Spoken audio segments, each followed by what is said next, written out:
I ran into this one just a few days ago on Steve Good's site. This one is called Easy Nativity, and the reason it's called Easy Nativity is because it's an easy nativity. This is a perfect beginner's project, but an experienced woodworker should find it an enjoyable and useful project as well. You need to start with a little planning, choosing the wood you'll use and finding a piece wide and long enough. The largest piece, the stable, is about 7.5 inches wide, so you'll need a piece a little wider than that. I cut the pattern slightly oversized, then laid them out on a board 7.75 inches wide. I found they would all fit on a board 24 inches long, so I cut a 6-foot board to that length on my radial arm saw. You can use whatever means you have available in your shop. I purchased my lumber at a hardwood lumber store. That 6-foot piece of poplar is what is termed 4/4, and this one measured 13/16 thick. 4/4 stock can be anywhere from 13/16 to a full inch thick. The plans called for 3/4 inch thick wood. I could have left it at 13/16 with no problem, but since the surfaces were slightly rough and I have a thickness planer, I elected to run the board through, taking 1/32 off both the top and bottom. The other thing about purchasing hardwood lumber is that the edges are usually rough and rarely parallel for the length of the board. I took this piece to the table saw to clean up the edges. If you don't have a shop full of tools, you can avoid all but cutting the board to length by purchasing what is termed S4S lumber, surfaced 4 sides.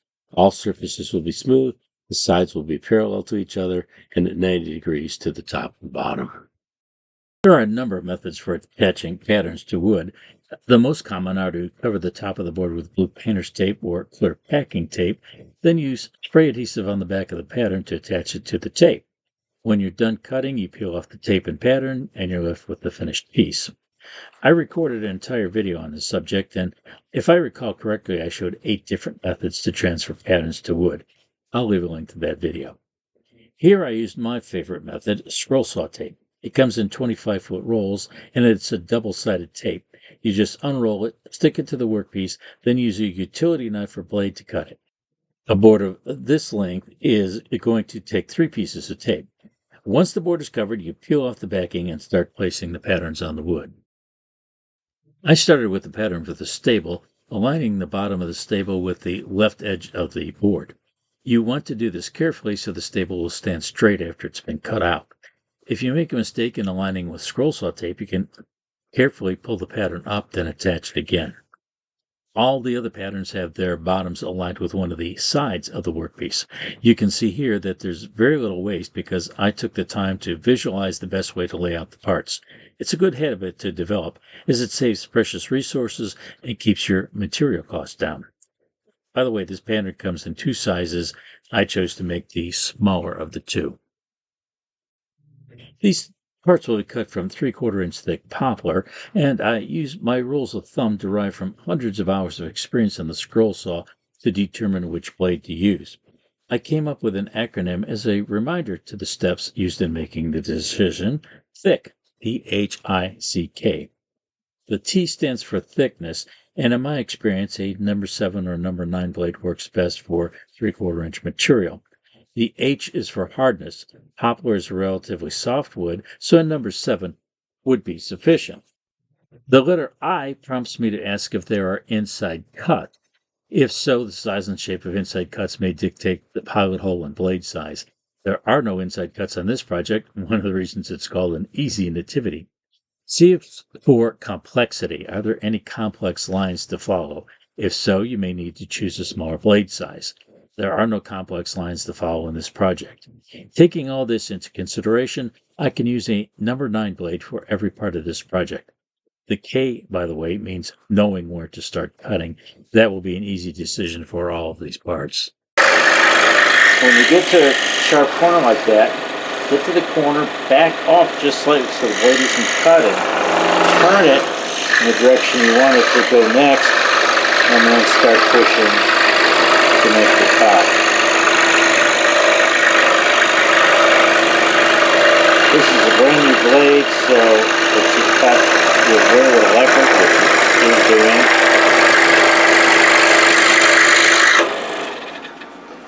So foot switch. When I'm done with that cut, I can stop the blade from running. There's one of the first three kings.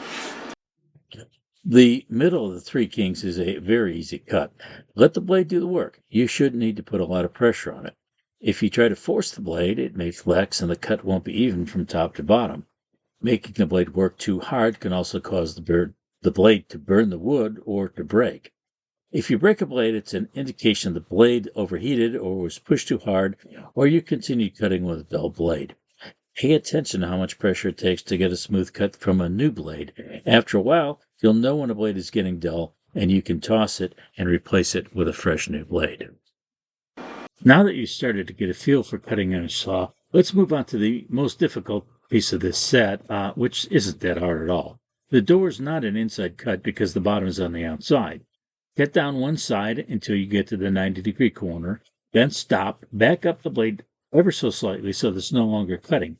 Then turn the workpiece 90 degrees and start feeding the blade into the next line.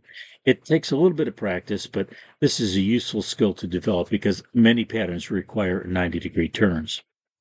When you're new at this, don't worry if the corners aren't perfectly square. You can go back and touch them up on the scroll saw after you've cut the door and remove the waste piece. You can also use a file or chisel to square off the corner. And on some pieces, a corner that's not perfect will not even be noticed. There are some sharp angles on the outside of the stable, so I'll show you a couple of ways to approach these. Just like you did for the 90-degree corners for the door, cut to an intersection, back off almost microscopically, pivot the workpiece, then start cutting in the new direction. Now I'll show a different way to make these cuts. I'll cut all the way to the edge of the material on the left side of the star. I'll toss the piece of scrub material, and rather than having to make an extremely sharp turn here at the top of the star, I can now start a new cut from the outside of the wood. For the next side of the star, I'm going to go past the outside point, and rather than having to make a sharp angle turn, I'll guide the blade into the waist area, make a gentle curved turn, and come back to cut the next side of the star from the outside rather than the inside. The rest of the outside cut on the stable is mostly a matter of swiveling the workpiece back and forth to cut the curves. So the tip you learned here is that you can always use the waste material area to maneuver the blade into position to make sharp intersections. Here's the finished stable, the hardest part of this set. I'll use this to show you why I like scroll saw tape and use it on so many projects. Just find a corner, pull up and peel off the tape. Most of the time the pattern will peel off quickly and in one piece, as this one did. It doesn't leave behind any residue, and your workpiece is now ready for final sanding if needed. Here's the finished Nativity set. It only took me half an hour to cut, and I was explaining things as I went along, so I probably could have done it in less time than that. I think a beginner on the scroll saw could cut all these pieces in an hour. So this is a great beginner project, but it's still suitable for someone with some skill level as well. If you are good at painting, you could turn this easy Nativity into an elegant set. Another possibility is to make the pieces out of different materials, and that would certainly raise the level of this project as well.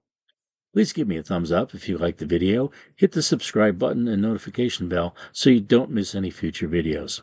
I'd appreciate any comments on this video. Were the tips helpful? Are you going to try this project? I reply to all comments as soon as I can.